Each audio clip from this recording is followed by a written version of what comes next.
तो चलिए आज बांस यानी बैम्बू पर एक क्विक समरी लेते हैं। ये जानकारी बांस की खेती और मैनेजमेंट पर बने एक गाइड से ली गई है। और ये जानना इसलिए ज़रूरी है क्योंकि ये जो साधारण सी घास दिखती है ना, ये असल में दुनिया की लगभग चौथाई आबादी के जीवन का एक बहुत ज़रूरी हिस्सा है। और सिर्फ इतना ही नहीं, ये भारत के लिए एक बहुत बड़ा इकोनॉमिक अपॉर्चुनिटी भी है। तो सबसे पहली बात, और ये आपको शायद हैरान कर दे, कि बांस कोई पेड़ है ही नहीं।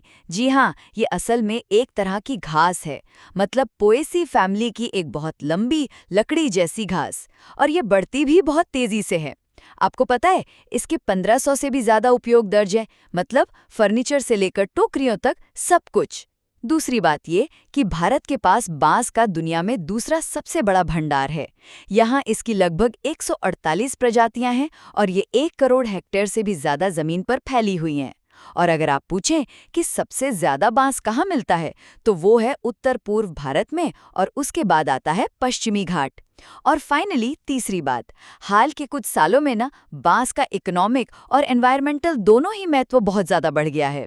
अब अच्छी क्वालिटी वाले बांस की मांग इंडस्ट्री में काफी बढ़ रही है, क्योंकि ये एक रिन्यूएबल और इको फ्रेंडली रिसोर्स जो है। और सोचिए, ये गरीबी कम करने और खासकर पिछड़े इलाकों में रोजगार पैदा करने में कितना बड़ा रोल निभा सकता है। तो कुल मिलाकर बांस सिर्फ एक पौधा नहीं है, बल्कि ये भारत के लिए एक बहुत बड़ा इकोनॉमिक और एनवायरमेंटल मौका है।